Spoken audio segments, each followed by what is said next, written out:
It says repeat infinity. Oh, DJ.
This is my country.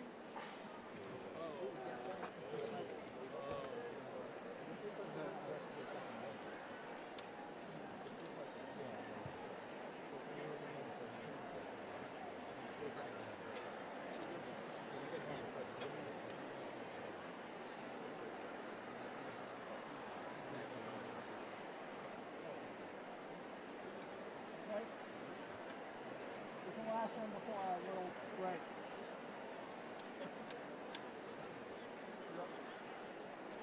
Two.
Vera will be up next if you okay. 10.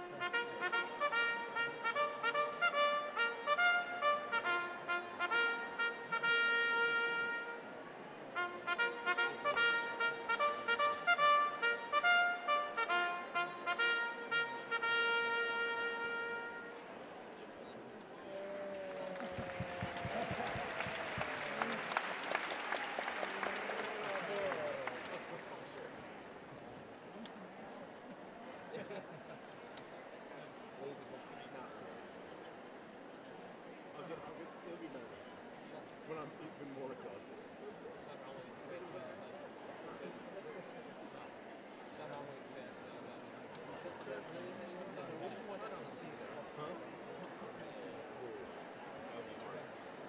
I want to throw the brain into it. Vera?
take it not circus march, but a little bit faster than normal. Not quite the klaxon, but okay.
America the Beautiful is up. Number 4. 4.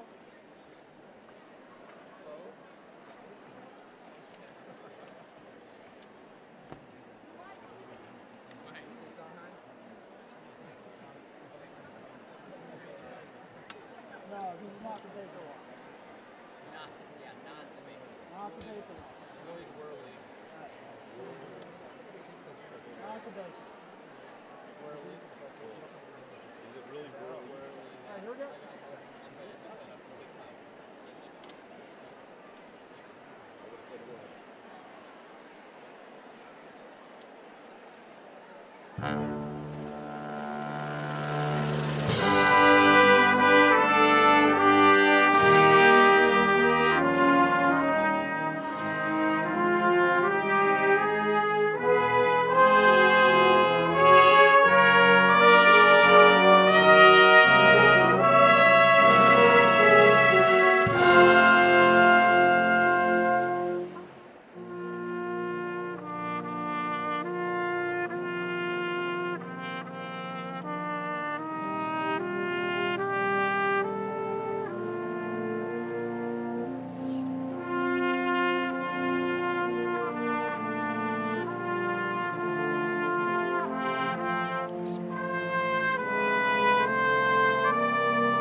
boxes.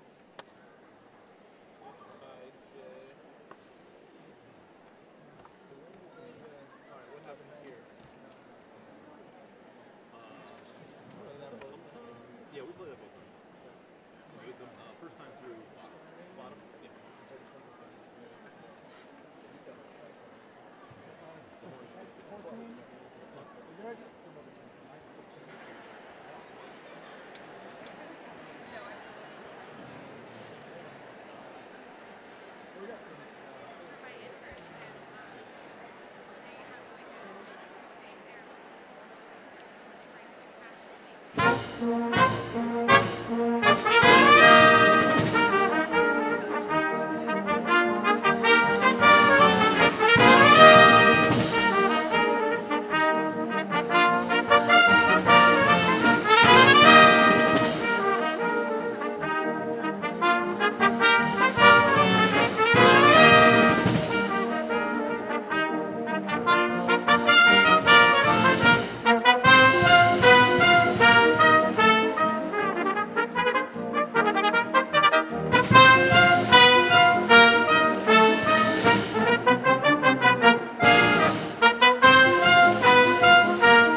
Trombones, triumphant, drum cadence. Okay?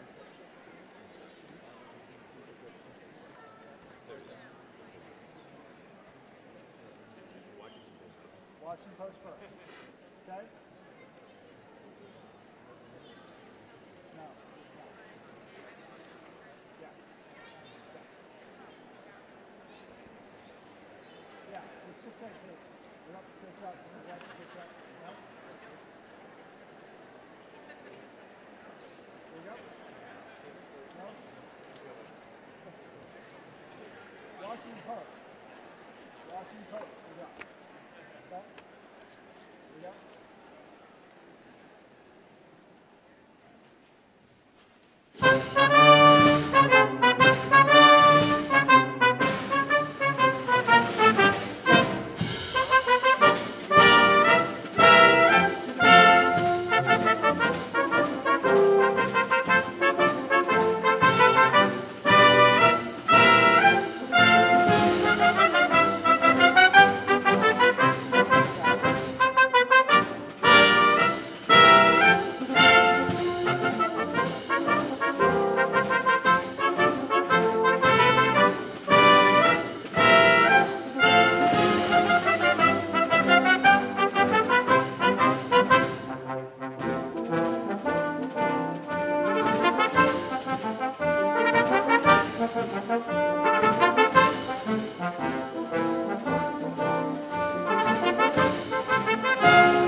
Good evening. The Congress will come to order. Please remain standing until the colors are posted. The invocation will be given by Pamela Rouse Wright, Chaplain General. Mrs. Wright. Madam President General, our scripture this evening comes from 1 Peter chapter 4, verse 10. Each of you should use whatever gift you have received to serve others as faithful stewards of God's grace in its various forms. Our prayer this evening was written by Myrnie Crane, Maryland State Chaplain. I now invite you to pray in your faith and tradition as I pray in mine. May we pray together. God of all ages, in every time and place, you have been steadfast.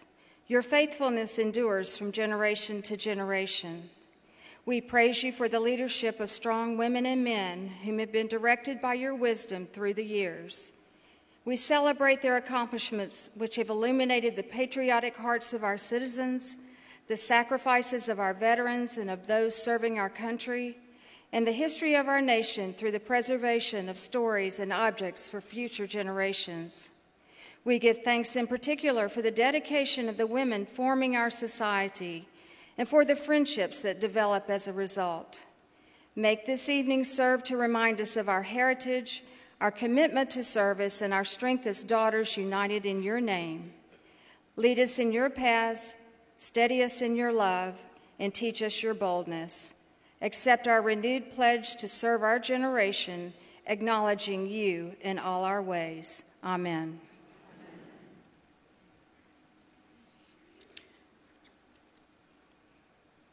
Thank you, Mrs. Wright. The Pledge of Allegiance to the flag of the United States of America will be led by Morgan Meyer Lake, Recording Secretary General. Mrs. Lake. I pledge allegiance to the flag of the United States of America and to the republic for which it stands, one nation under God, indivisible, with liberty and justice for all. The Americans' Creed will be led by Peggy C. Troxell, Vice President General. Mrs. Troxell. I believe in the United States of America as a government of the people, by the people, for the people, whose just powers are derived from the consent of the governed, a democracy in a republic, a sovereign nation of many sovereign states, a perfect union, one and inseparable, established upon those principles of freedom, equality, justice, and humanity, for which American patriots sacrificed their lives and fortunes. I therefore believe it is my duty to my country to love it, to support its Constitution, to obey its laws, to respect its flag, and to defend it against all enemies. While the first verse of the national anthem is most commonly sung, tonight we wanted to sing the fourth verse in order to highlight the victorious and inspiring lyrics. The words may be found on page 10 of your program. Jeannie Hornung, Vice President General, will lead the assembly in singing the fourth verse of the national anthem. Mrs. Hornung.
have some music, please, while the colors are posted and the pages retire?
You may be seated.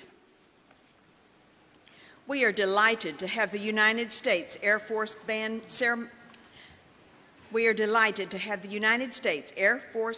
ceremonial brass with us this evening under the direction of Senior Master Sergeant Daniel Valdehay. The United States Air Force Band is the premier musical organization of the Air Force. It was formed in September of 1941 as the Bowling Army Air Force's band, and later became the United States Air Force Band when the Air Force became a separate branch of the United States military in 1947. Since 1972, the band has considered DAR Constitution Hall its home concert stage. Please join me in expressing our appreciation to the United States Air Force Band ceremonial brass.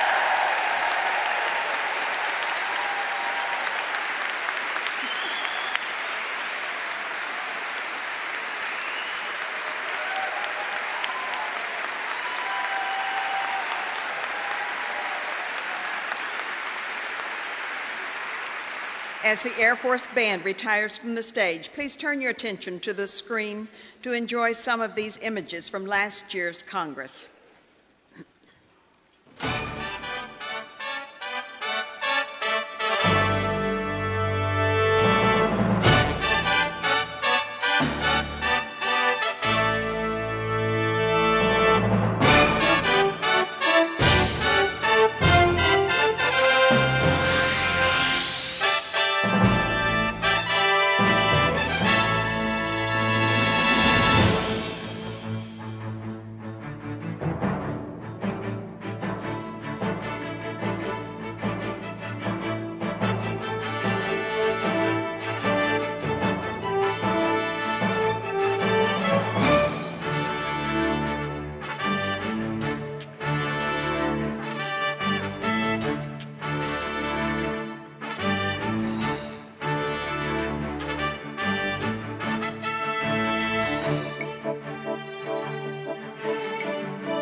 welcome to our Education Awards ceremony.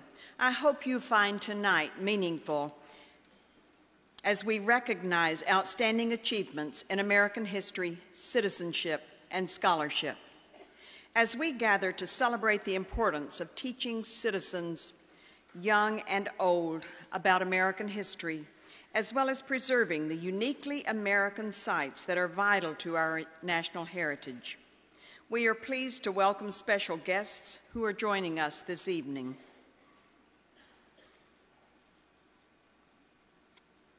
In attendance, guests of one of your national executive officers seated in the reserve section, Chaplain General Pamela Wright's family, Brenda Morgan and Ashley Morgan Turnan. Would you please stand?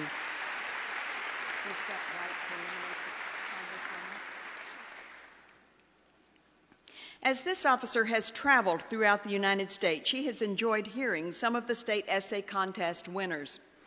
It's gratifying to hear the depth of their interest in our American history. Unfortunately, the National Chair of the American History Committee cannot be with us tonight, but Allison Dunklin, the National Vice Chair of the American History Committee for the American History Essay Contest, will present the winning contestants and their essays. Mrs. Dunklin.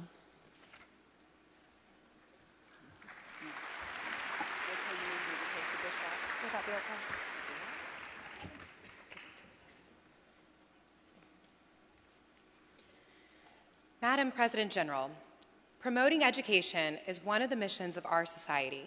This evening, the American History Committee is proud to present the national winners of the American History Essay Contest. With this year marking the 100th anniversary of the end of the Great War, it is only appropriate that the 2017-2018 topic is World War I, remembering the war to end all wars. Imagine you are living in 1918. State where you are living and how the end of the war will impact your daily life.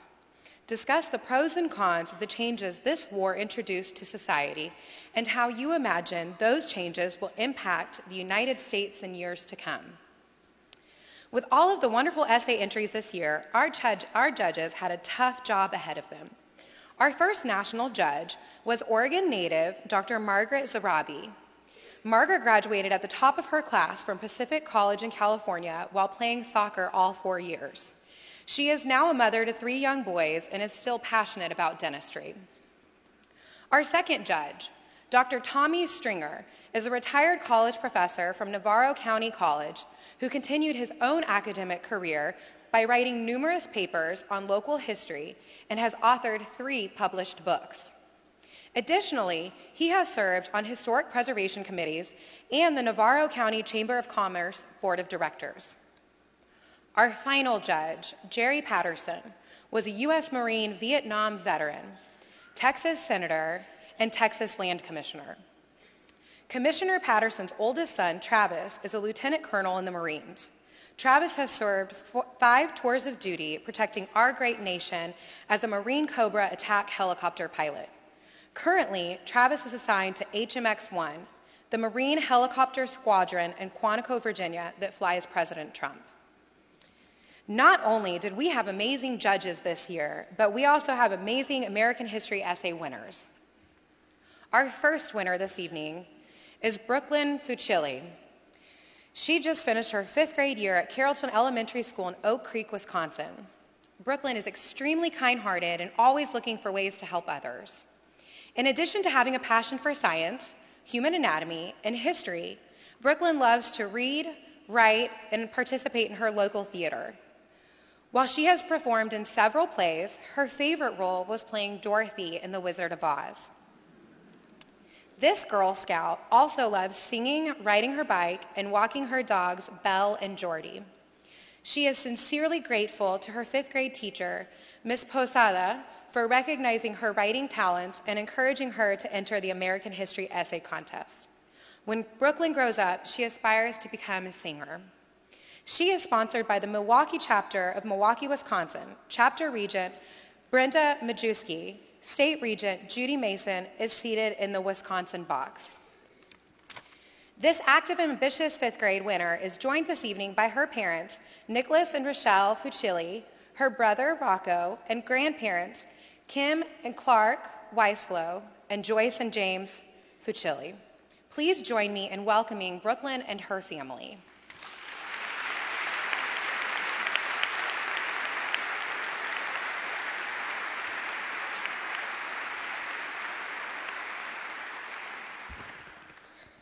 When my brother finally came home in 1918, my family and I were overjoyed.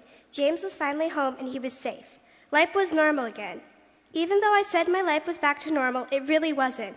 Not for anyone. The war affected everybody and probably in different ways too. First of all, over 9 million people died, as in no longer living. Over 5.4 million of those soldiers were Allied powers. 53,000 Americans were killed in battle and 63,000 Americans died from disease. Approximately 3.5 million Central powers were killed as well. Many soldiers lost limbs, such as arms and legs, and others had even more serious injuries. Thousands of men suffered shell shock. When a soldier has shell shock, loud noises such as fireworks scare them because it reminds them of the terrible sounds they heard fighting in the trenches. They also have difficulty sleeping. Unfortunately, I see this in my brother. There were other changes as well. Many countries' boundaries changed. Some lost land and some gained land. Since our young men were drafted, factories needed workers. Women became those workers, and because of that, women gained some respect. Perhaps someday soon, they may earn the right to vote. African Americans moved to the north to take factory jobs as well. The government told the factories exactly what to produce. The United States made a lot of things that the Allied powers needed. Because of that, the United States became a richer country. Having so many soldiers wounded in battle led to medical advances such as skin grafts. Pretty helpful during war, right? Those are just a few ways World War I changed the world. The war was the most terrifying event I have ever experienced, for I was constantly worrying about James. There were so many sleepless nights of me tossing and turning, hoping he was well. World War I was terrifying, violent, unbelievable, and deadly. They are now calling it the Great War, but there is nothing great about it. I can only hope that it truly was the war to end all wars.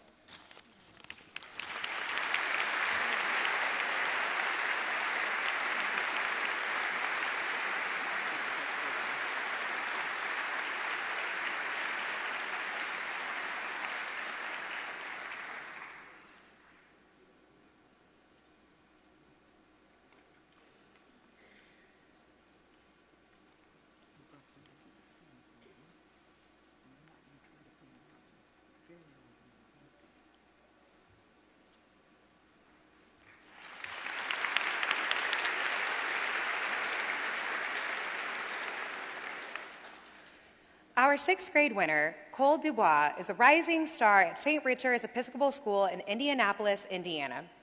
Cole's favorite subjects include history, science, and math. He has maintained a 4.0 GPA while participating in intramural sports, student government, and the yearbook committee. Cole also has a passion for travel, and last year he participated in a foreign exchange program and lived with his host family in Paris, France. Additionally, he traveled with the Young Voices of Indianapolis to Sydney, Australia, where he was fortunate enough to sing in the Sydney Opera House. In his free time, Cole volunteers at the local food pantry, civic cleanup projects, and at the women's abuse shelter, where he reads to the young children. Along with his twin brother, Ethan, Cole is passionate about ice hockey and has been skating since he was 3 years old. He is currently a member of the Indianapolis Junior Fuel Travel Team. Cole aspires to become a neurosurgeon and orthopedic surgeon. He is sponsored by the Jonathan Jennings chapter of Washington Township, Indiana. Chapter Regent Carol Critchlow. State Regent Lois Huntington is seated in the Indiana box. Joining Cole this evening are his parents, Dr. Karen Rose Kamer and Dr. Thomas Dubois, as well as his brother Ethan and his teacher, Miss Andrea Neal. Please join me in welcoming Cole and his family.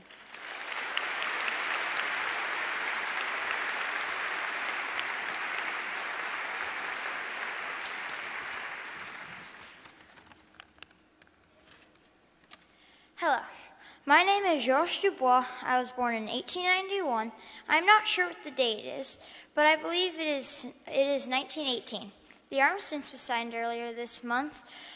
I'm heading back to Tourcoing, France on a 40 and 8 That's what they call the little wooden boxcars that sent soldiers to the front and are now bringing us home.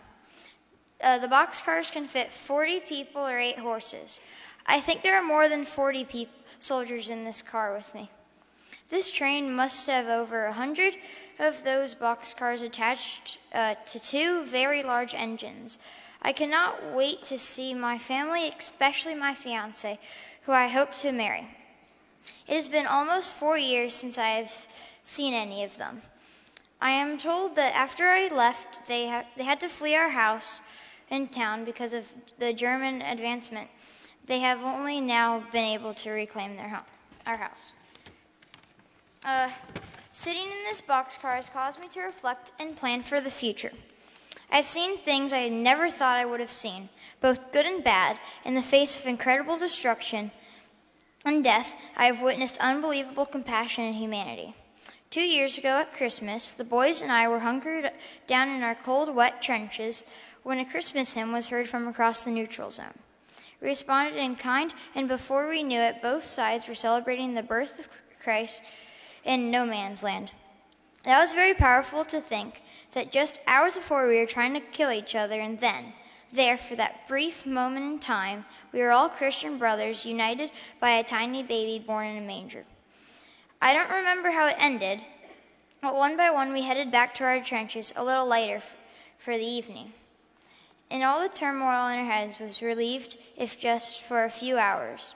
The next morning, we awoke to the sound of assault whistles, and we were brought right back to reality. So this is my editor note that I added. So Georges Dubois is my great-grandfather, and he later went on to marry his fiancée and moved to the United States in 1922. Thank you.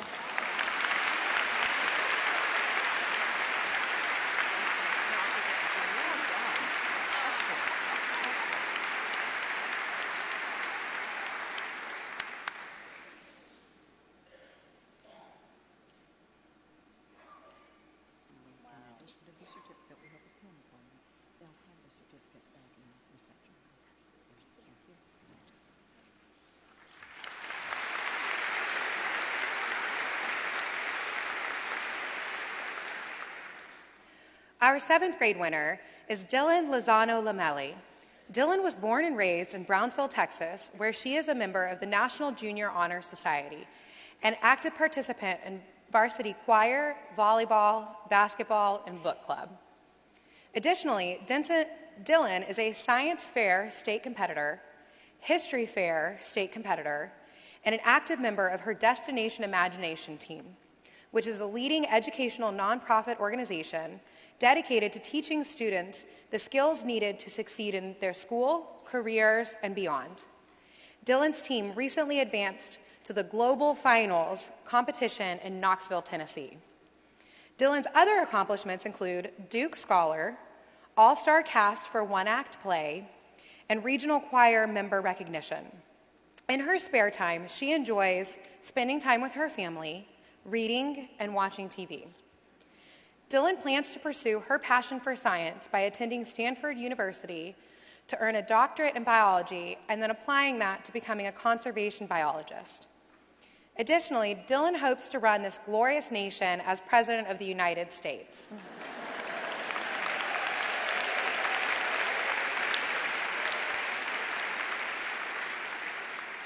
Dylan is sponsored by the Du Bois Heights chapter of Brownsville, Texas. Chapter Regent Elizabeth Heiss. State Regent Judy Osler is seated in the Texas box.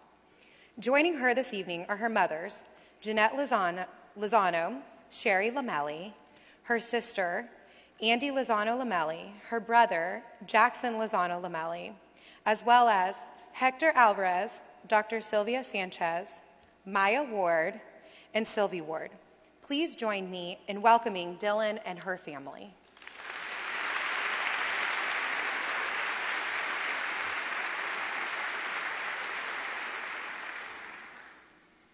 A letter to my future self. I hardly ever saw Mother during the war because she was always working at the railroad station. I know that I should have supported her decision to work, but it was strange seeing her leave early in the morning only to come home in the late evening. I missed her waking me up with a sweet kiss every morning, her homemade waffles stacked on the counter, and her kind smile as she tucked me in at night.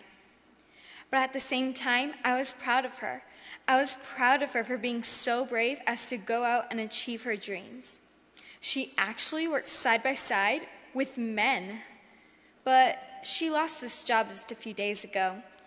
Now that all the men are returning, there is no need for women workers. Even though Mother still wants to get out of the house and work, it isn't fair.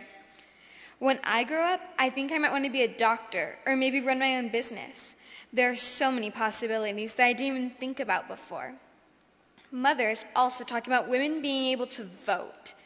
I, for one, think that it is an amazing idea. Soon, maybe the idea can turn into a reality. Even though the war is over, life really hasn't returned to normal. Mother switched grocery stores because our local grocer, Mr. George, suddenly closed his shop. Papa says that if the war didn't get in, then the Spanish flu must have.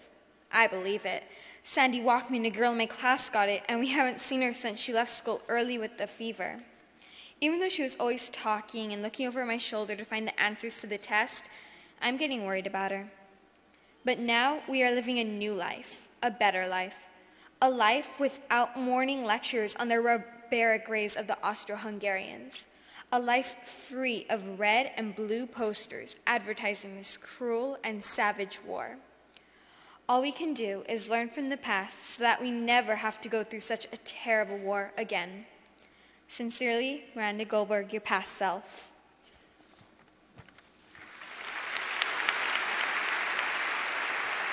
Dylan, that was excellent. My grandchildren went to Destination Imagination this year, too. Oh, I love it. I can't understand that.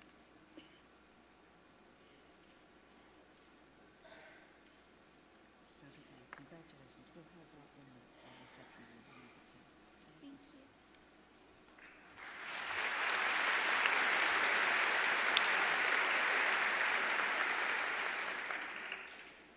Our final American History Essay Contest winner tonight is 8th grade student Riley Hoskins. Riley is quite active musically, taking pleasure in singing, playing piano, the violin, and the guitar. She also has a passion for history and reading, especially about America in the 1800s. In 5th grade, Riley's essay about Ellis Island won the chapter level DAR American History Contest. She is a great leader and role model for her younger sister, Summer, and little brother, Dwight. Her favorite book of all times is the Bible, and she has a great passion for helping those suffering. She hopes to graduate high school early and follow the Lord wherever he leads, while loving Jesus and helping others more than possible. Riley is sponsored by the Yamhill chapter of McMinnville, Oregon, chapter regent Patrice Peterson. State regent Alice Miles is seated in the Oregon box. Joining Riley this evening are her parents, Amy and Craig Hoskins. Please join me in welcoming Riley and her family.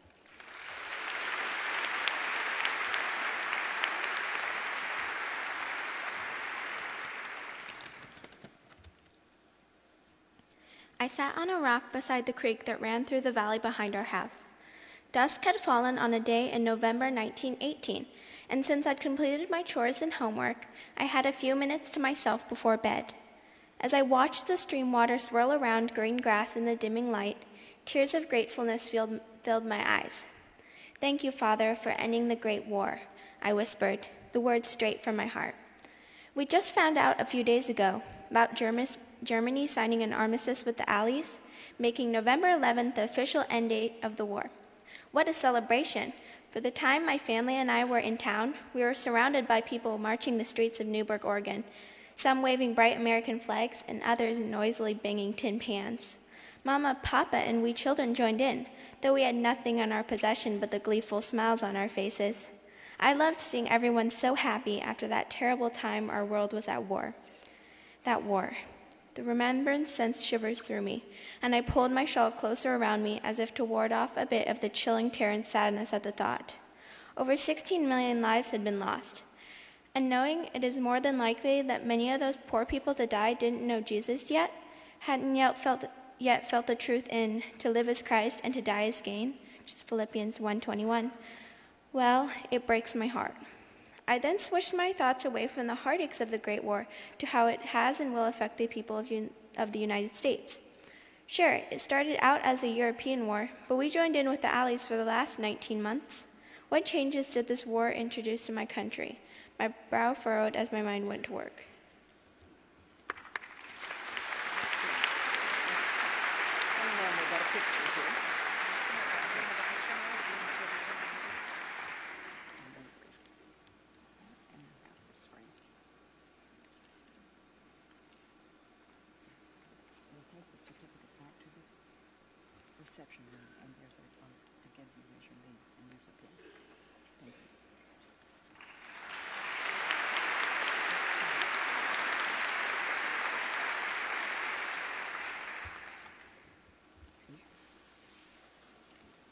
Congratulations, Brooklyn, Cole, Dylan, and Riley.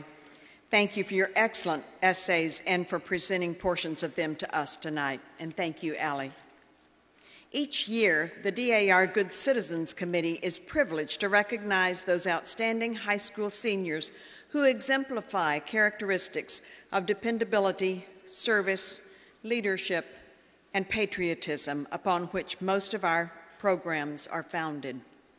To present the 2018 DAR Good Citizens of the Year is Susan Metzger, National Chair of the DAR Good Citizens Committee. Ms. Metzger. Do you need me to take this off? I'm fine, thank you. Thank you. Madam President General, tonight I have the privilege of introducing our two National DAR Good Citizen Award winners.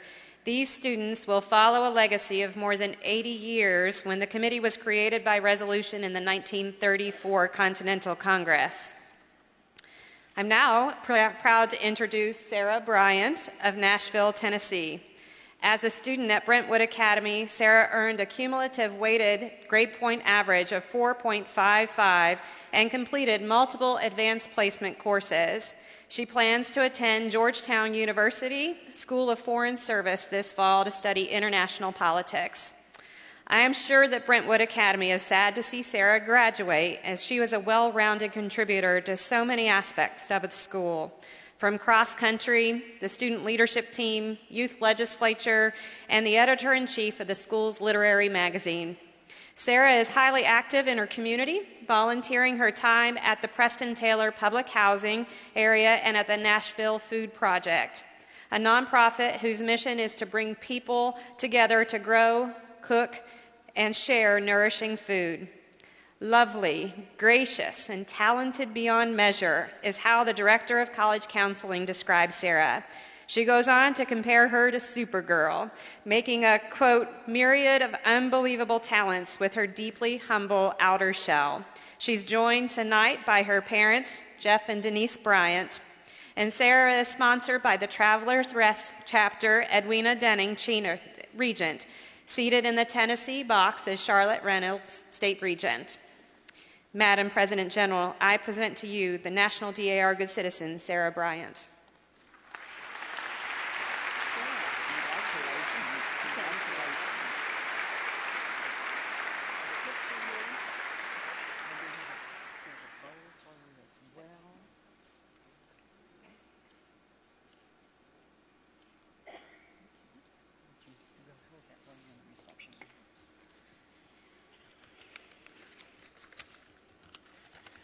I am honored to be receiving the DAR Good Citizen Award, and it is with a sense of great privilege and responsibility that I accept it this evening. Being a good citizen is a lifelong journey, and I am confident that your support will empower me to continue learning and growing in service to my community. Throughout the entire award process, I have been greatly impressed by the hospitality, thoughtfulness, leadership, and sincerity I have observed among the Daughters of the American Revolution.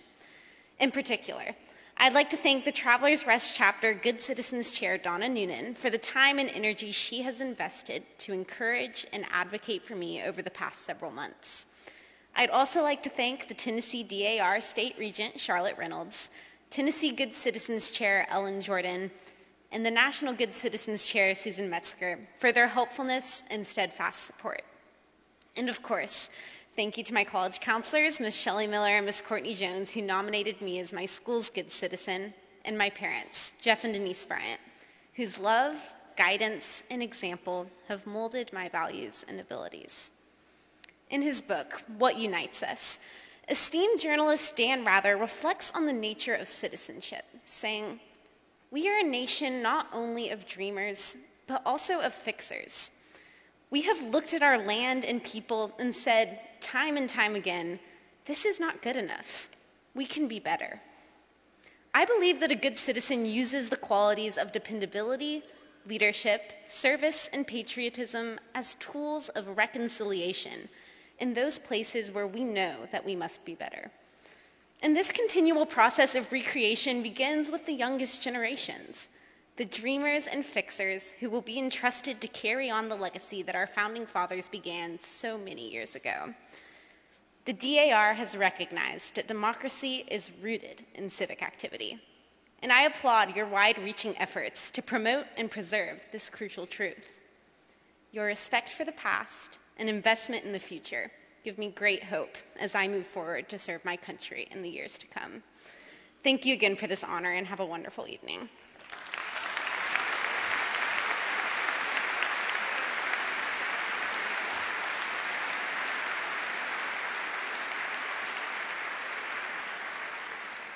Madam President General, we have the honor each year here recently to honor not just one, but two DAR good citizens, thanks to a generous gift from a California daughter who is joining us here this evening, Mrs. Patricia Holvick. She's here this evening seated in the reserve section with her husband and daughter. Thank you, Mrs. Holvick.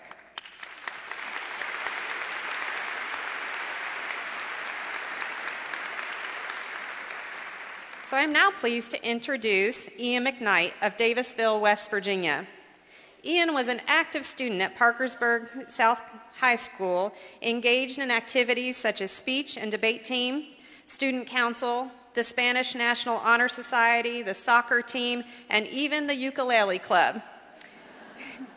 Ian plans to attend Marshall University in Huntington, West Virginia this fall to study biomedical engineering.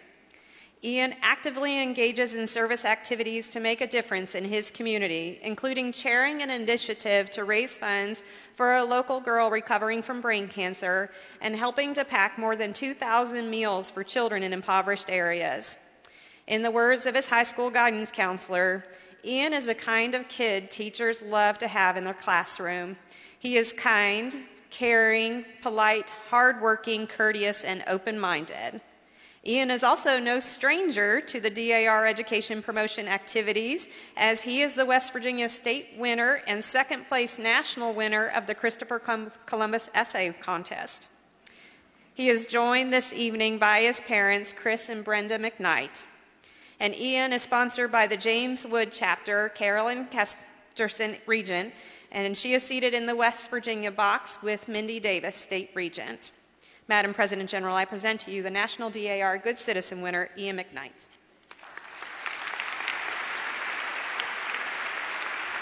Congratulations. Thank you so much. Thank you.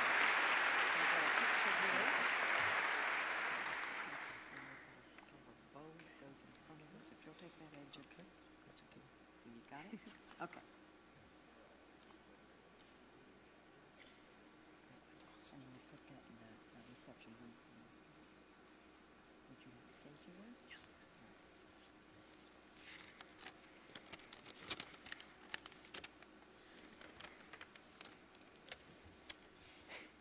Thank you. Good evening. It is a phenomenal opportunity and a profound honor to stand before you today to be recognized as West Virginia's first DAR Good Citizen Award recipient. The principles of patriotism, dependability, leadership, and service that the award considers are qualities that I have sought to constantly develop in myself and hold near and dear to my heart. To be recognized for them is truly a blessing. I'd like to offer some words of appreciation to express my gratitude towards those who have helped me on this journey to where I am today. First, I'd like to thank my AP U.S. History and AP U.S. Government and Politics teacher, Mr. Jim Dennis, who is entirely responsible for my first interactions with the Daughters of the American Revolution. By assigning the Christopher Columbus Essay Contest as a class assignment last year, I had the immense pleasure of placing second in the nation with that essay. And subsequently, he encouraged me to try my hand for the Citizenship Award as well. The rest, as they say, is history. Thanks to Mr. Dennis and the promise of the $100 local award, in order to coax me into writing yet another scholarship essay, I have had the immense pleasure of meeting a plethora of phenomenal people, more than a few of which are now basically my adoptive grandmas. The women of the James Wood chapter, particularly Regent Carolyn Kesterson and Vice Regent Jane Richards, have been fundamental in helping me reach this point with their constant assistance, kind words, and endless support for me and in all my endeavors. West Virginia State Regent Mindy Davis has played a crucial role in getting me to where I am today as well. I would also like to thank the James Wood chapter Good Citizen Chair Sharon Harridge, West Virginia Good Citizen Chair Mary Johnson, and National Good Citizen Chair Susan Lee Metzger for all of their assistance and involvement with this Good Citizen Award on the local, state, and national levels. Thank you, ladies. I'd also...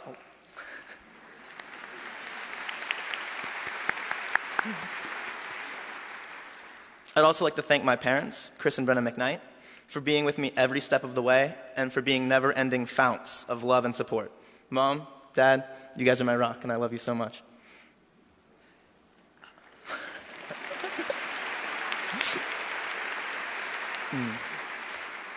And above all, I'd like to extend my gratitude to God for giving me the ability to make a difference in the world and in the lives of other people, as well as giving me the opportunity to speak in front of all of you today. I'd like to leave you with this piece of expressive wisdom to consider. I might now be a good citizen, but I still have miles to go towards becoming the best version of myself. And I would say the same for every single person in this room. None of us are perfect. We can always work towards bettering ourselves and becoming the best version that we can be. After all, in the words of one of our great founding fathers, Benjamin Franklin, without continual growth and progress, such words as improvement, achievement, and success have no meaning. The Daughters of the American Revolution has long encouraged this mindset of continuous growth and constant self-improvement, not only amongst its members, but also in young students all across the country.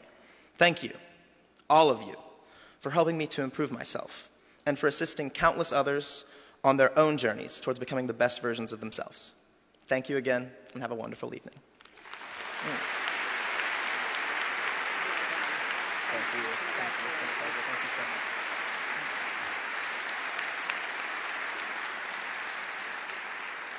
Thank you, Sarah and Ian. It is a pleasure to present this award to you in recognition of your outstanding accomplishments and the qualities of a good citizen. This award is an investment in your future and in the future of our country. Thank you. And thank you, Susan. It's an honor to have Patricia Halvik and her husband, Theodore Knudsen, and her daughter, Valerie, with us tonight. They are seated. I believe they're seated in the President General's Reserve section. If you would stand once more and let us express our sincere appreciation.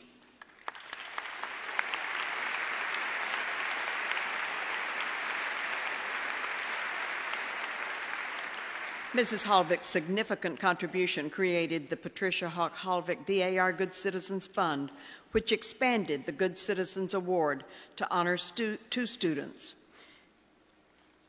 One of our national judges, Alan Swindeman, is seated in the reserved section. Would you also please stand? I'm sorry, he's in the box. Thank you. Thank you for your assistance in this difficult selection process. As we focus on the importance of honoring our heritage, it is fitting that we present an individual for whom history is a passion.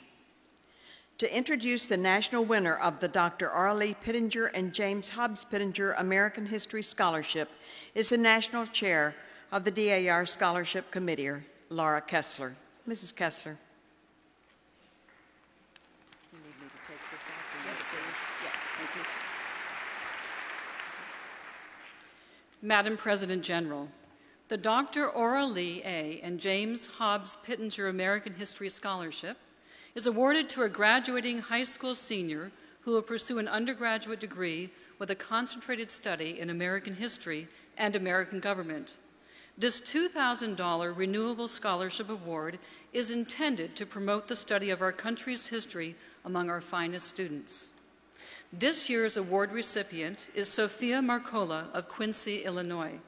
Sophia will be attending the University of Kentucky, where she will pursue a double major in political science and health science. She is being accompanied this evening by her very proud parents, Laura and Rich Marcola, and sister Hannah. Would you please stand to be recognized?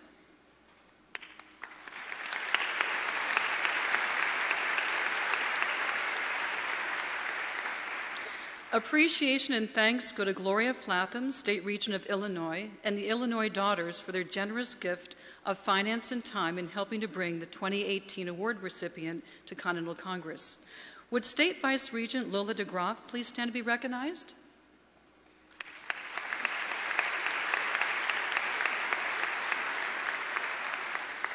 With us this evening is a truly exceptional young lady, graduating from Quincy Notre Dame High School as valedictorian of her class. Her impressive academic accomplishments include taking 12 AP classes and being named an AP Scholar and an Illinois Scholar while maintaining a weighted 4.19 GPA on a 4.0 scale with 4 honors.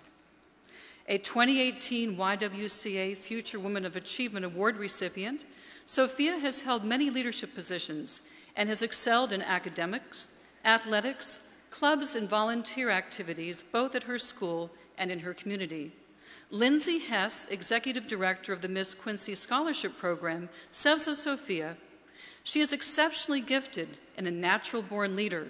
She uses her unique talents to make a significant impact in her community." Sophia has a heart for service with over 1,040 hours of community service to a variety of organizations. Through her volunteer efforts, in her own words, "The knowledge that I gained was priceless. I discovered my own power, the power to make the world better, to make a difference."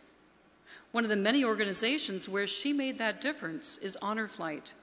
She created a project for the Great River Honor Flight, which raised $1,500 and sent 5 veterans to Washington, D.C. to see their service memorials.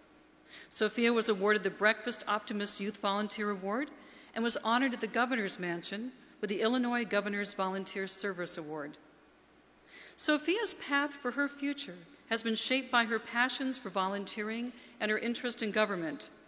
Her experiences serving on the National Youth Leadership Council and participating in the Spirit of America Freedom Foundation have awakened her interests in government, the political process, and the law. In Sophia's words, "I have always felt a deep pride in my country and feel that I am fortunate to be an American. I have a responsibility to God and my country each day to look within to find my greatness." She wishes to inspire others to do the same.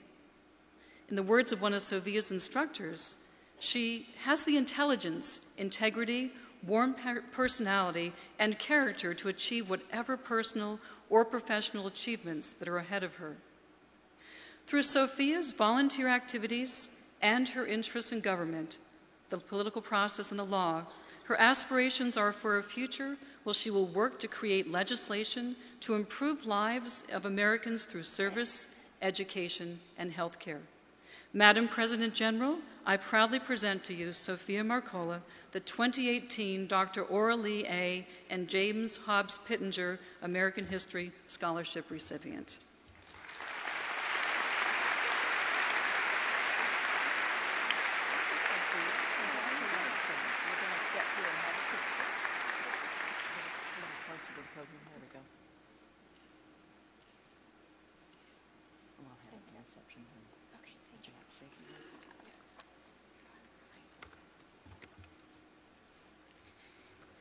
Thank you, Madam President General and Mrs. Kessler, for this amazing honor.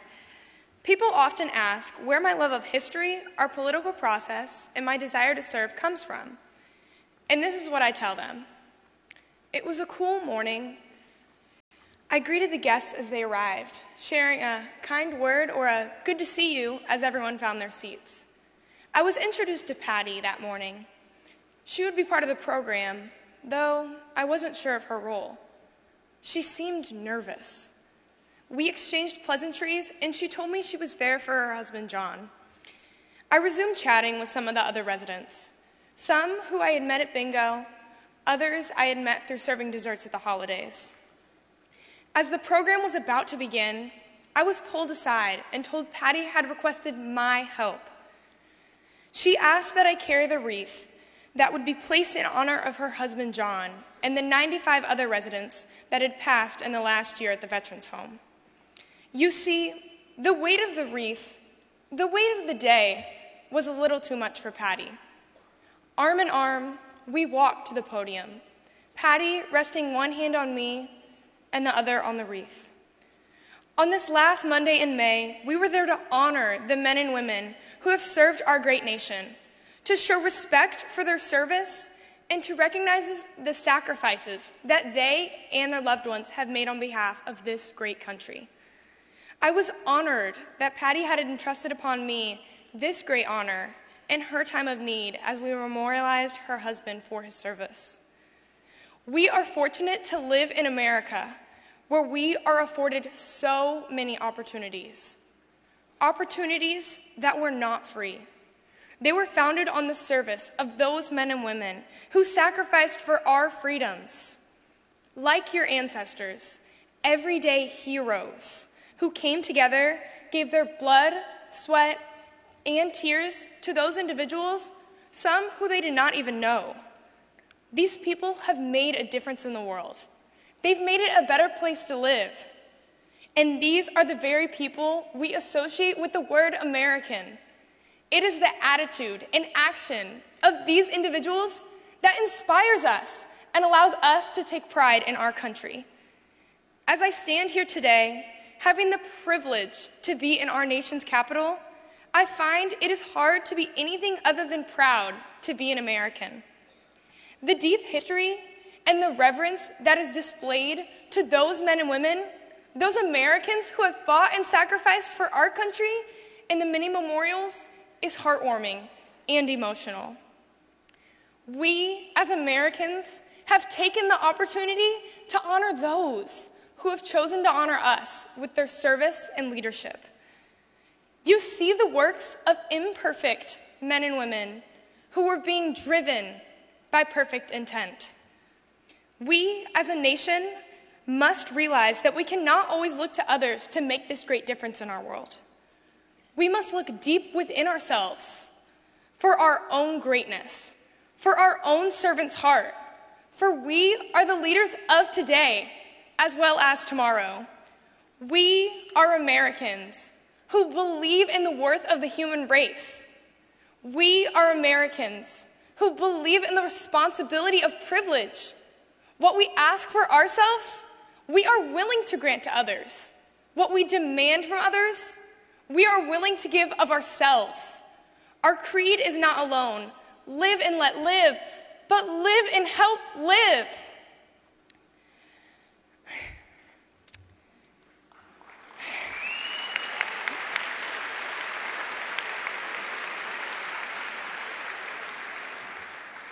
As Americans, we act from faith in others, not fear of others, from understanding, not prejudice, from goodwill, not hatred. To bigotry, we give no sanction. To intolerance, no support. We are one people beneath the glory of one flag, the American flag.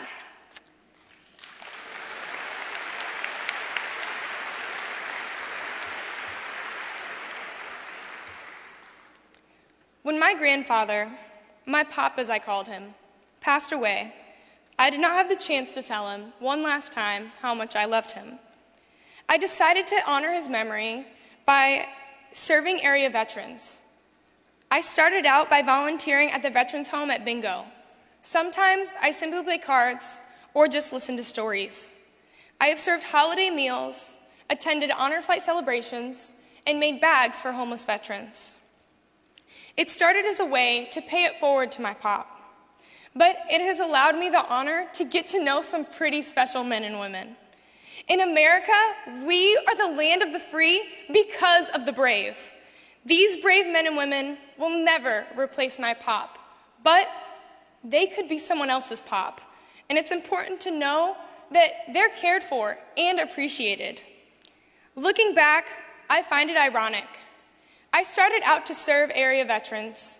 Along the way, I realized they had long before served me with their service to our country.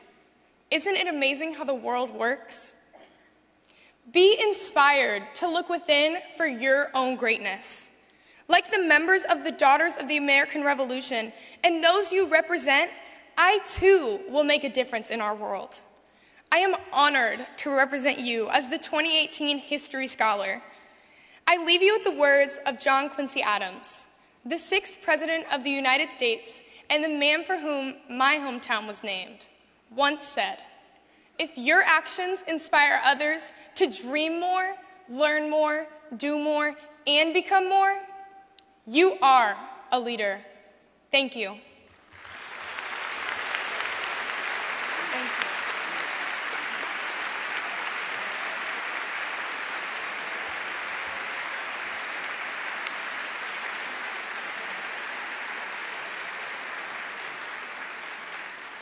Congratulations, Sophia. We wish you every success in your educational pursuits. Thank you as well, Laura. One of the primary objectives of the DAR is to promote American history education, and each year we look forward to the presentation of the Outstanding Teacher of American History Award. Historian General Virginia Trader will now present the Outstanding Teacher of American History for the year 2018. Mrs. Trader.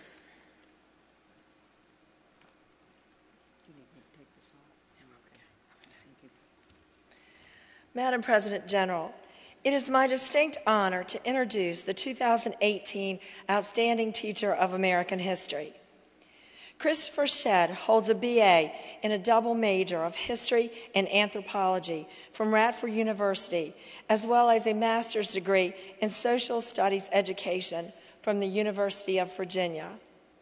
Since the fall of 2004, Mr. Shedd has been teaching U.S. history at the Jackson P. Burley Middle School in Charlottesville, Virginia.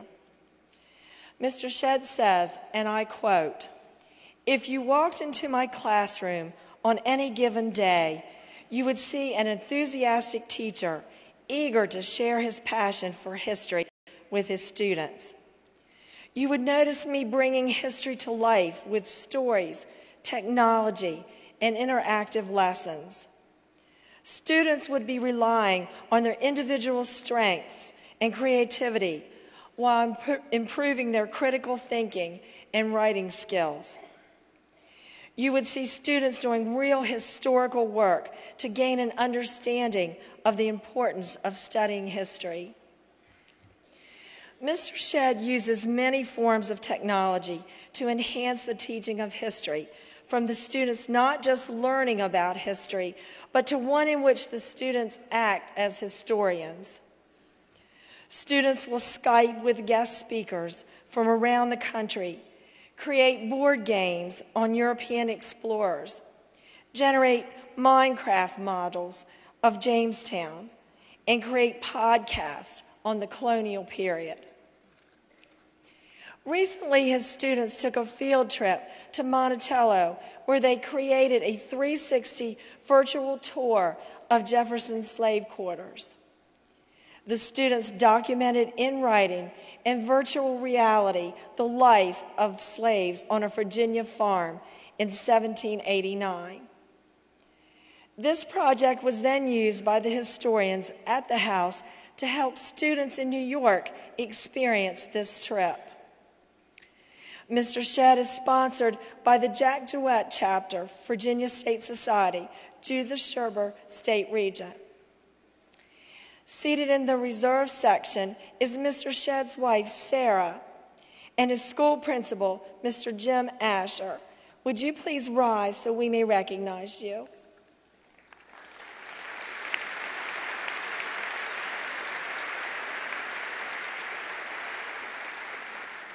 Madam President General, may I present the 2018 Outstanding Teacher of American History, Christopher Shedd.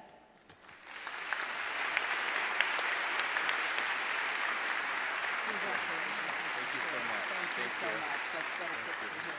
Okay, Thank you. hold Hurry up.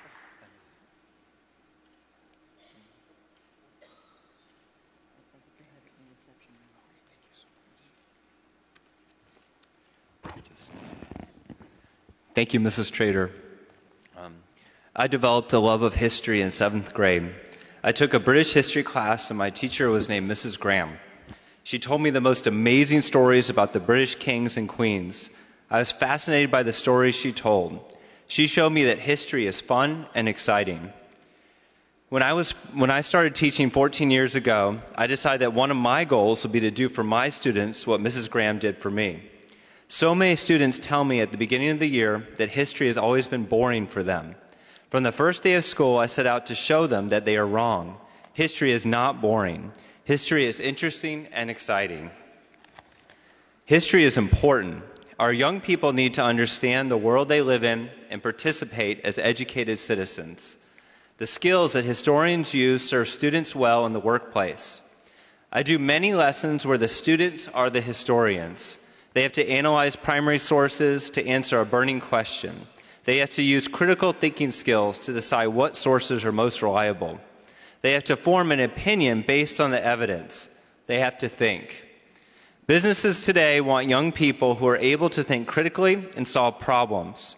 Many of my students will have careers that are not related to history, but I would like to think that the skills I teach them will help them succeed. It is my hope that some will go on to be historians and teachers and inspire a love of history in their students. I have worked hard over the years to create an engaging curriculum for my students and give them opportunities to do real history. My students have done work in podcasting, 3D printing, and virtual reality. Recently, some of our students created a virtual tour of Mulberry Row for Jefferson's Monticello. Our students did everything. They filmed each building and structure in 3D, spent weeks doing essays on each building, and handled our feedback with patience and determination to do a good job. It means a lot to me to be recognized for my work over the years. It is a great honor for me to be recognized by the Daughters of the American Revolution. My ancestor, Joseph Shedd, was a member of the Boston Tea Party. Many of the participants put on their disguises at his house.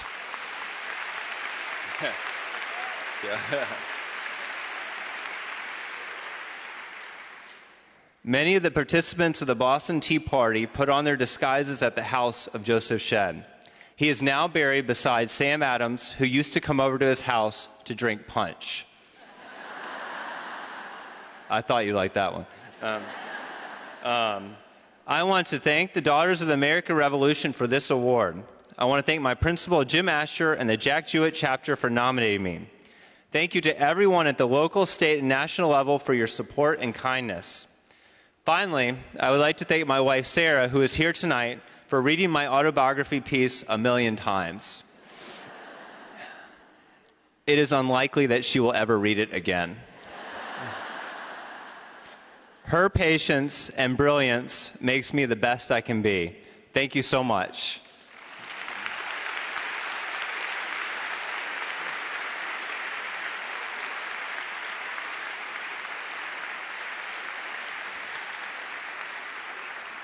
Congratulations again, Chris.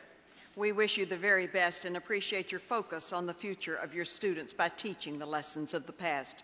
Thank you as well, Ginger. We will now have a musical presentation by the DAR All-American Chorus under the direction of Amelia Langford, accompanied by Denise Bullock. Mrs. Langford, Honorary Chapter Regent of Old Robinson Road Chapter, Mississippi, studied vocal performance in opera and musical theater for 12 years and has been a music director for churches, youth choirs, musicals, and DAR events, including directing the Mississippi State Society DAR Chorus for the past 12 years.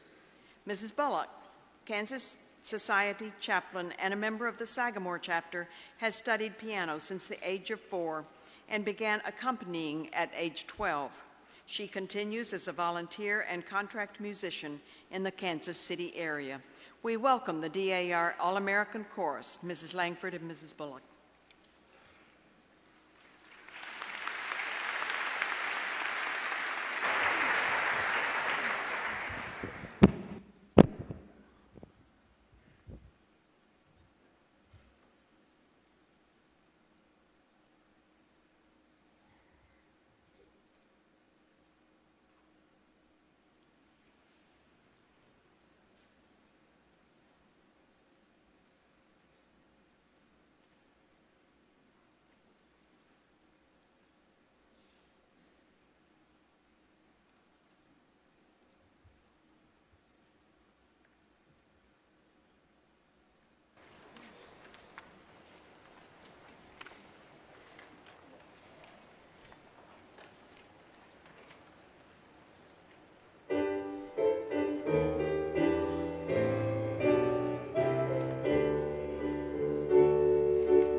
Thank you. We appreciate that. At this time, we have Bobby Hastings accompanying her original composition, Family, Faith, and Country, that was the 2017 winner of the NSDAR American Heritage Committee competition in the vocal music category.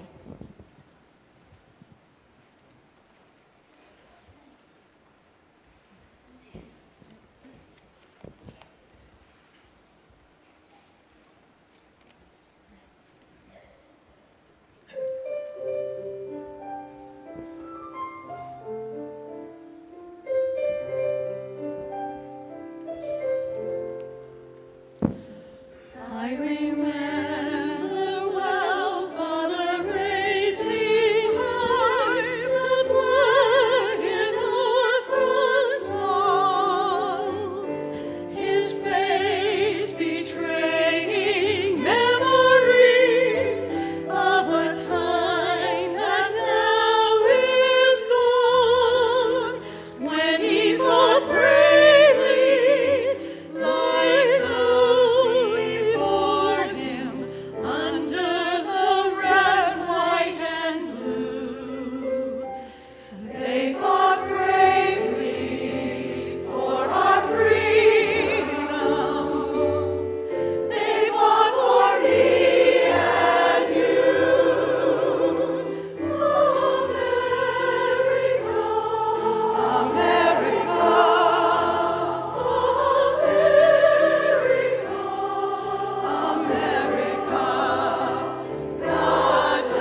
next song is Our America, and there are going to be some very, very known tunes. So if you want to chime in with us, when you hear one you like, you sing right along, okay?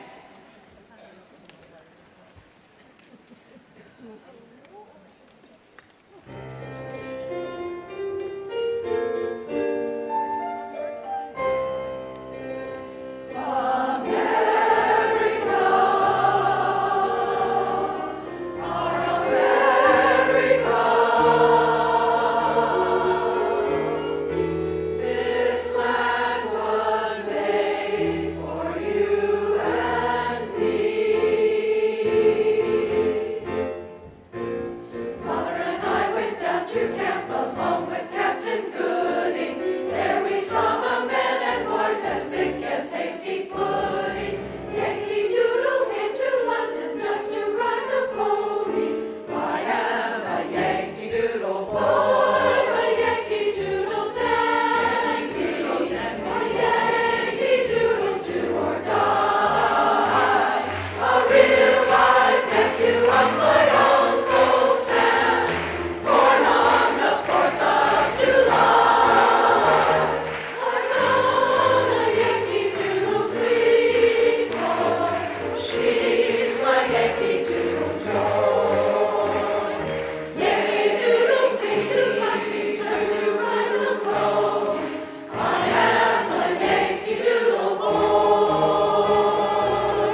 What fun. Thank you. That was wonderful.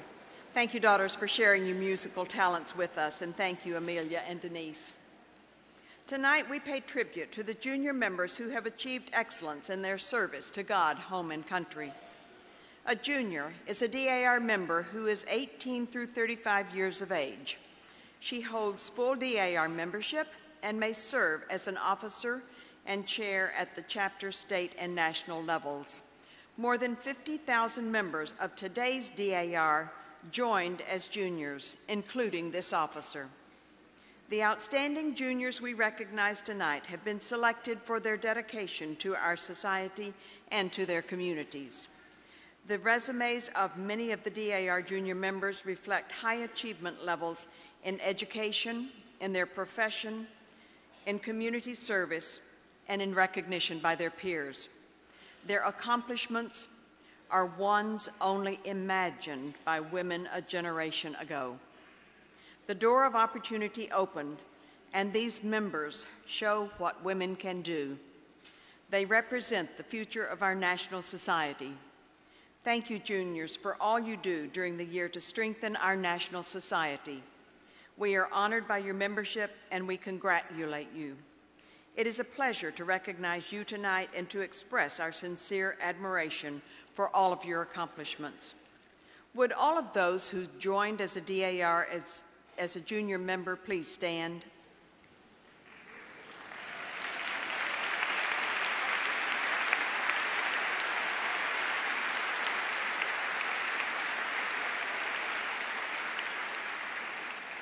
It is a pleasure to introduce the National Chair of the Junior Membership Committee, Jamie Birchfield. Mrs. Birchfield.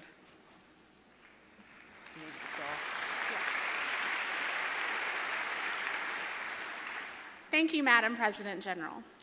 As we explore junior membership during the Dillon administration, tonight we take time to recognize and honor women who are celebrating a significant milestone in their junior journey, our state outstanding juniors.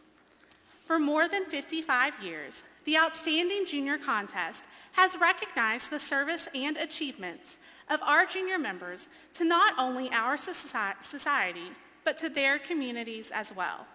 Some would say that the contest application is a journey itself. First, an outstanding junior is selected by her chapter. She then fills out a very lengthy application where she not only lists her service to DAR and her community, but provides proof of that service too. Next, she is chosen by a panel of judges among her state's applicants. All state winners automatically compete in the national contest, where a panel of judges select the 8 national finalists, the national runner-up, and national winner. Each outstanding junior at the chapter, state, and national level is to be congratulated on achieving this milestone. It is the culmination of many years of work and commitment, and is achievement she will surely celebrate for the duration of her membership. This national chair is proud to have been named the 2007 Texas Outstanding Junior and National Finalist. At this time, National Vice Chair Contest and the 2016 National Outstanding Junior, Jean Ellen Melton, will present the 2018 Outstanding Juniors. Thank you, Jean Ellen, for your hard work in seeing that this contest was conducted with the highest integrity at every level.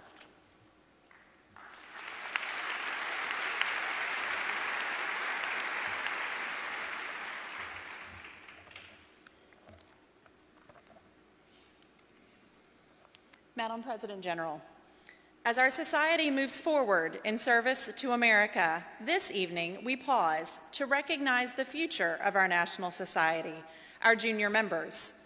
These women not only give of their time and their talents at the chapter, state, and national society levels, but they also give countless hours of service to the betterment of their communities. They are daughters, mothers, wives, students, homemakers, and professionals. Tonight, we will explore junior membership by recognizing the many achievements of our state outstanding junior members. This vice chair is in awe of the commitment of our junior members to the National Society and to this contest. Each year, chapter outstanding junior members spend hundreds of hours recording their leadership activities, providing proof, tallying points, listing the many aspects of their personal and professional lives and service to their communities. Our junior members are simply amazing, and we can be proud that the future of our society is in their capable hands. This year, 32 states explored junior membership and named a state outstanding junior member. Each of these women is to be commended for her service to DAR and to her community. The state winners are, from Colorado, Kyla Cars Wood. Kyla is a member of the Arkansas Valley chapter and serves as state co-chair of the Junior Shop and a chapter officer.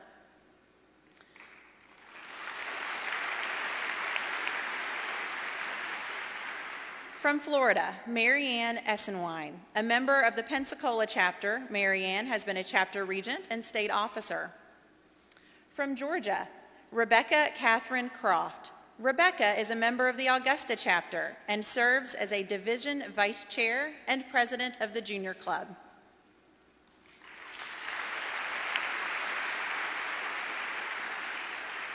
From Illinois, Katie Ellen Orenchuk. A member of the Culper Ring Agent 355 chapter, Katie is a past organizing chapter regent and a national vice chair.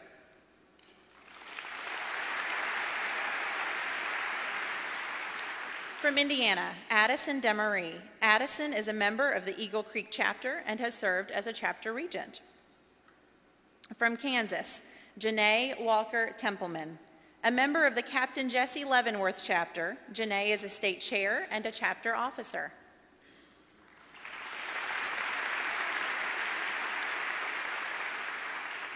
From Kentucky, Rosanna Conrad Sloan. A member of the Captain John Lillard chapter, Rose is past president of the Junior Club and a state chair.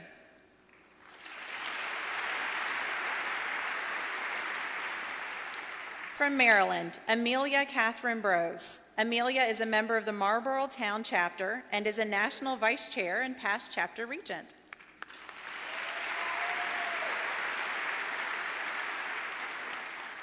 From Massachusetts, Lauren Dalis. Lauren is a member of the Brigadier General James Brickett Old Newberry chapter and is a state officer.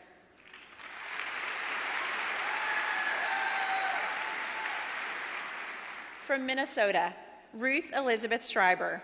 A member of the Anthony Wayne chapter, Ruth is a state chair.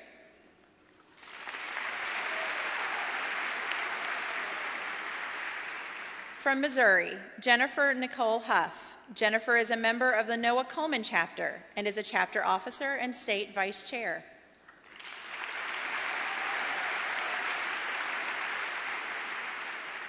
From Nebraska, Mary Brandt Dolan. A member of the Omaha chapter, Mary is a state chair and chapter officer.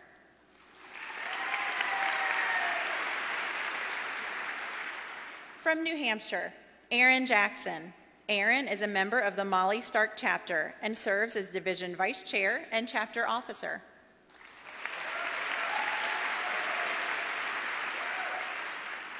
From New Jersey, Jennifer Norato. A member of the Hester Schuyler Colfax chapter, Jennifer is a chapter regent and state chair. From New York, Heidi Nathan Berry. Heidi is a member of the Colonel Josiah Smith chapter and is a chapter chair.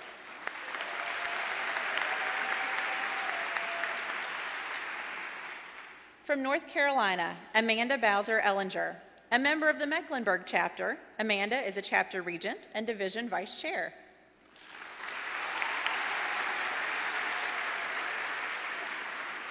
From Ohio, Stephanie Helly Gwynn. Stephanie is a member of the Jared Mansfield chapter and is a state chair and president of her state junior club.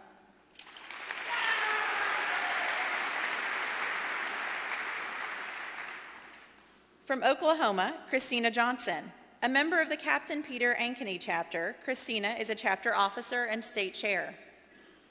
From Oregon, Amanda Snedden Poole. Amanda is a member of the Lynn chapter and has served as a division vice chair and chapter regent.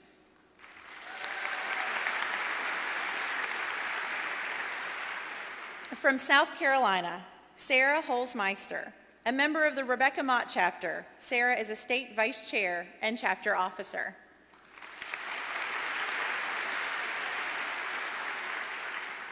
From Tennessee, Rebecca Lemley. Rebecca is a member of the Charlotte Reeves Robertson chapter and is a state chair and chapter regent.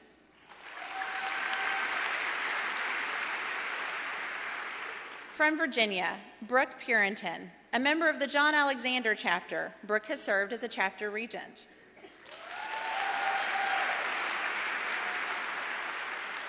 From Washington, Hallie Ann Ports. Hallie is a member of the Mercer Girls chapter and is a chapter officer and state chair. And finally, from Mexico, Katrina Lynn Fenimore, a member of the San Carlos chapter. Katrina is a state chair and chapter officer.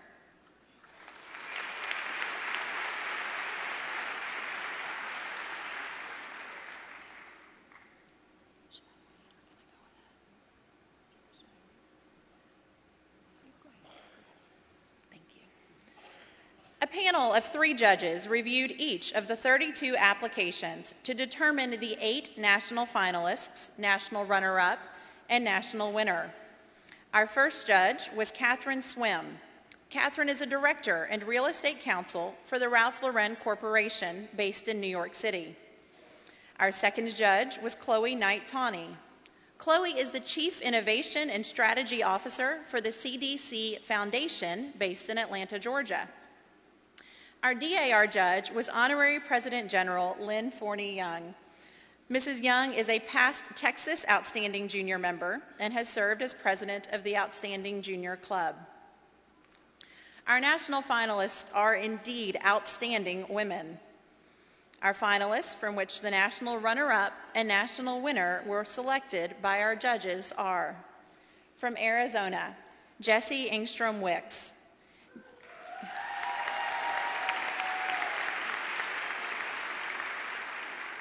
Jessie is a member of the Grand Canyon chapter and has served as a national vice chair. She is a senior leader with CAR and a volunteer for Mary Ellen's House, helping homeless women veterans get back on their feet. From California, Jennifer Marie Wickham Garvin.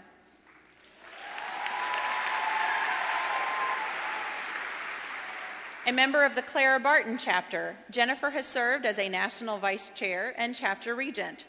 She is a kids' small group leader at her church and a Girl Scout leader and cookie mom. From the District of Columbia, Robin Jones Griffin.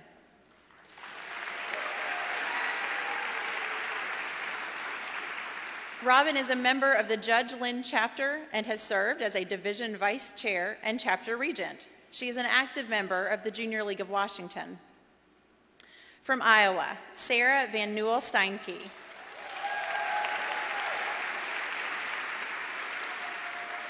A member of the Ashley chapter, Sarah has been a national vice chair and state officer. She is a volunteer at her church and daughter's school. From Pennsylvania, Elizabeth Fritsch Cherokee.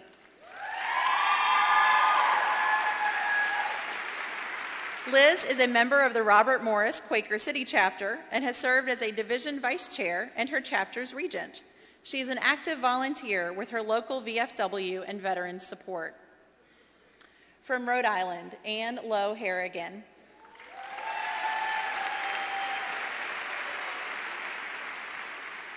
A member of the Pawtucket chapter, Ann is a state officer and chapter regent. She volunteers her photography talents for a variety of nonprofit organizations and has been a blood donor for 13 years. From Texas, Deborah Lynn Heathman.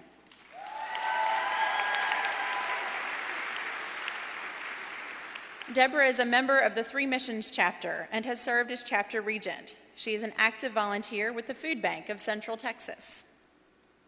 From Wyoming, Erin Stays.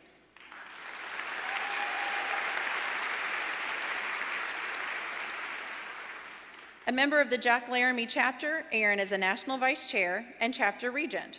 She volunteers with the 4-H of Albany County, Wyoming. The national runner-up and winner will receive their certificates from Jamie Durham Birchfield, National Chair, Junior Membership Committee, and their pins from our President General. This year's national runner-up and winner are two amazing women who have devoted their lives in service to God, home, and country for a combined 34 years. Our runner-up has served as a chapter chair, chapter officer, chapter regent, page and delegate at state conference, state vice chair, state officer, page at Continental Congress, division vice chair, national vice chair of a Congress committee, and national vice chair. She has also served as a senior leader for the Children of the American Revolution. An 18-year member of DAR, she has also been actively involved in her community in a variety of ways, including as a volunteer at her church, in her community schools, and in her daughter's classroom. She is a high school chemistry teacher in suburban Chicago, wife to Bruce, and mother to Mackenzie.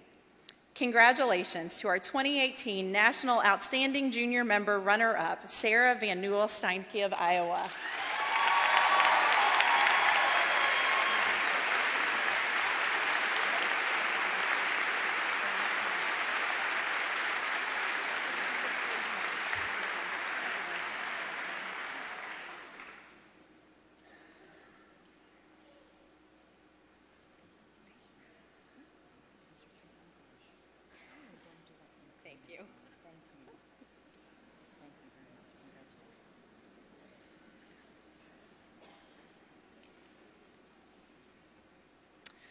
Our National Outstanding Junior Member has served as a chapter chair, chapter officer, chapter regent, page, and delegate at state conference, state chair, state officer, page at Continental Congress, division vice chair, national vice chair of a Congress committee, and national vice chair. She has also served as a senior leader with the Children of the American Revolution. She has paged in 6 states and has traveled more than 50,000 miles in service to DAR. Her community service activities include volunteering with her church, playing in the local symphony orchestra, and recruiting organ donors. She is the director of the Wyoming State Science Fair and co-owner with her mother of Jenny Originals, a yarn, weaving, and gift business in Laramie, Wyoming. Congratulations to our 2018 National Outstanding Junior, Erin Ann Sayes.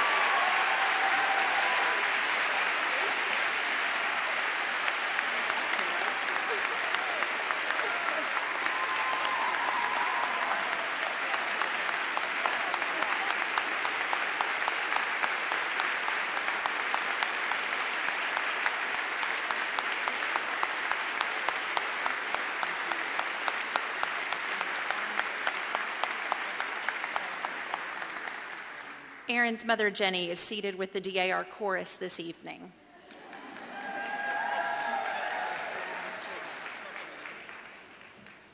Well, thank you. Wow. I feel very, very honored. The first person I want to thank, of course, is my mother, Jenny, who is in the chorus, and she has been by my side since the first day of my DAR journey. We did our research together, and we have consecutive numbers, national numbers. So thank you, Mama. I would also like to thank the many daughters in Wyoming who gave me opportunities to serve in multiple capacities in this great organization. They got me started, and they're keeping me going by giving me more opportunities, I hope. But I'd also like to extend that thanks to daughters in Wisconsin, Indiana. They invited me and welcomed me to participate in their chapter and state activities when I was a student living in their states. And that was really important to me, to keep the DAR flame alive and be allowed to participate in those other states. So thank you to those Indiana and Wisconsin daughters, and then to the daughters in all those other states who invited me to come page. That was eye-opening. So thank you all.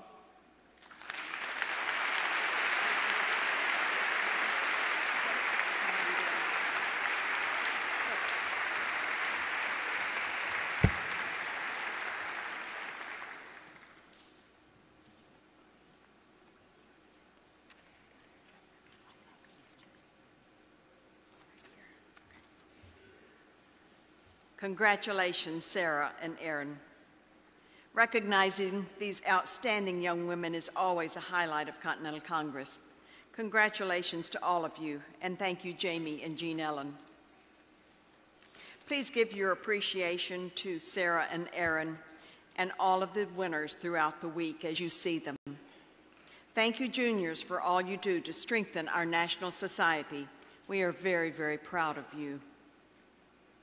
I hope you enjoyed this Education Awards ceremony. Please recognize our honorees and our students once again.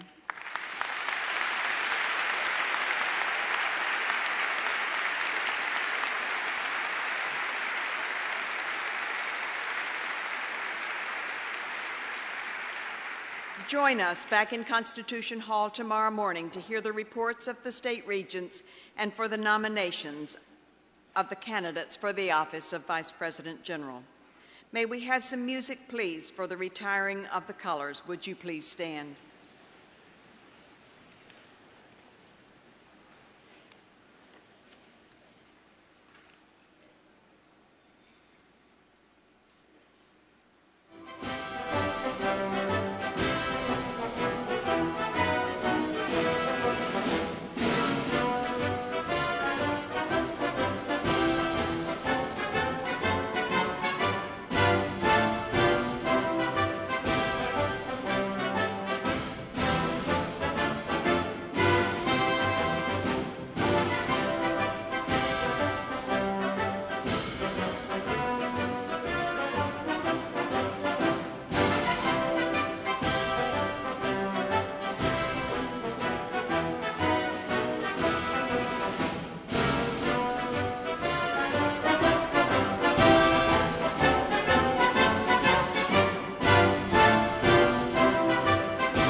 The meeting is recessed until 9 a.m. tomorrow morning. Good evening.